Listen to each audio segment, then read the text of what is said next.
everyone, we're Group One, and today we will be talking about ethics in digital surveillance and employee monitoring. I'm Alexis Pickering. I'm Dylan Montes. I'm Keon Tagapour. I am Muhammad Aliani. I'm Valentina. So, I'm going to start off by explaining what digital surveillance is. So, digital surveillance is basically the monitoring of employees using different types of technology. So, companies use it to track what employees are doing while they're working. This includes like tracking things online activity, communication, such as emails or messages, and even location in some cases. And there are a variety of tools that companies use to do this.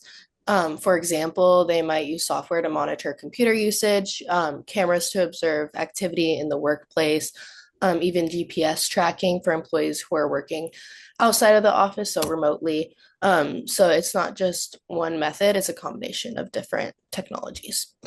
Digital surveillance is used in both remote and in office environments. So, with people working from home, companies also have started relying more on digital tools to monitor productivity and make sure the work is being completed. Um, so, even though these businesses can stay organized and efficient, it also raises some concerns. So, a lot of employees feel like constant monitoring can invade their privacy or make them feel like they aren't trusted. But overall, digital surveillance is just about using technology to monitor employees, but also brings up important questions about how monitoring is and if it's too much. I will talk about types of monitoring. There are two main categories, on-file employees and in-office employees. First, for on-file employees, companies use different tools. For example, they use time tracking to see work hours and productivity. They also use GPS tracking to know their employees' location during work. Another method is attendance tracking to check if employees are present and on time. And they use a task timeline to follow their progress and see what tasks are completed. Now, for in-office employees, companies monitor daily activities. They can use computer activities like what employees are doing. They may use a screen recording to watch their work and K-logging to track typing. They also check app usage as well as internet and email activity. In some cases, they monitor phone calls and voicemails, and sometimes even use cameras or webcams to confirm employees are working.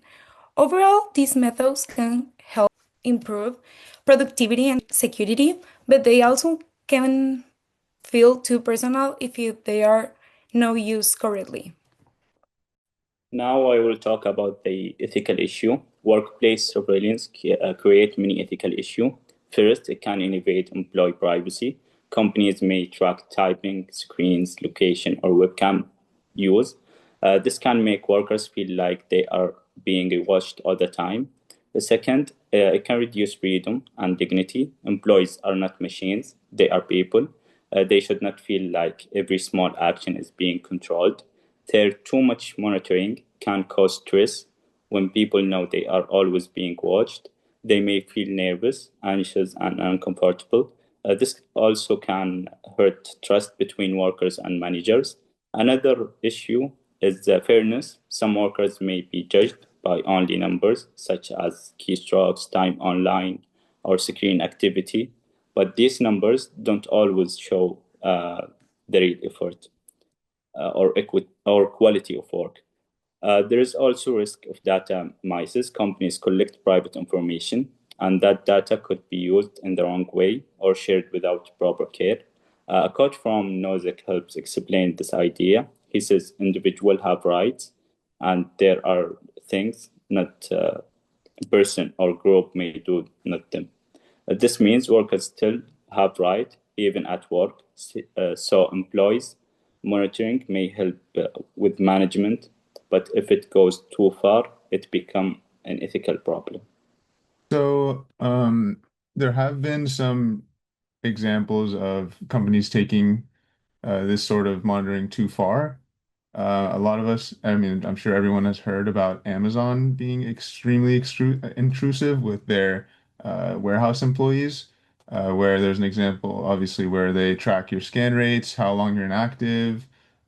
Sometimes people couldn't even go and use the restroom and would pee in the bottles because if they were gone for longer than 5 minutes, they would get reprimanded. And so in 2024, Amazon France was fined 32 million euros because their surveillance system was found to be extremely intrusive. Another example, big one, is from H&M.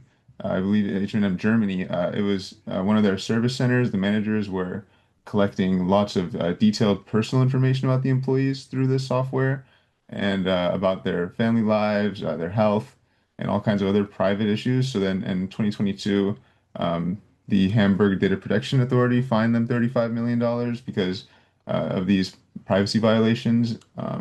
So it's really useful to know these examples because it shows that these ethical issues do get pushed too far over the livelihood and the privacy of the employees working there. And then, so when is it ethical? Um, Obviously, there's some uses for it, and there are reasons that these monitoring practices do exist. It should be obviously necessary for the operations of the company. It shouldn't just be for the sake of making sure people are on 100% all the time. It should be used to make sure that certain business aspects are actually met. For example, there's a set amount of packages that need to be delivered in a day. Um, and the driver is sitting around for 2 hours at McDonald's, then obviously that type of stuff needs to be tracked. It also needs to stay limited in scope, so it can't track too many things that aren't involved with the business, like how H&M was tracking a lot of other private material that they didn't need to. It should never be used to punish or unfairly punish at least, or to like harass or embarrass the employees. And the use of the data should be stored securely and not spread around, of course. It's just very important that this data doesn't go above employee privacy and respect at the end of the day. If we were to use digital surveillance in an example of utilitarianism, going back to module 4 in the videos, utilitarianism is defined as choosing the action that maximizes the utility, or otherwise known as the well-being or happiness of everyone involved. So going off of what we have previously stated, as long as all employees, regardless of their status, are being properly monitored and there's no visible negative impacts on any of the employees that are working there, then it could be argued that it is morally ethical to implement such a system. However, when the autonomy and the dignity of the employees are weakening because of the system being put in place, especially if it leans more towards the benefits of the higher ups than all of the individual employees, then that's not in the best interest of the majority. So it would be practical not to impose digital surveillance. In conclusion, if we were to summarize everything that we have stated in our presentation, then in order to make workplace surveillance ethically justifiable, the line should be drawn at concerns for safety and productive results. What we mean by this is that it is okay if digital surveillance is used to make sure that all the employees are safe and okay, and regardless of their work environment, and that the results of the work is what's more important, not necessarily how they are getting it done. If we are going beyond this and tracking an employee's every move, then this removes trust and creates a divide between the company and the employees, and it also intrudes into their privacy, which would diminish their well-being. Thank you for watching.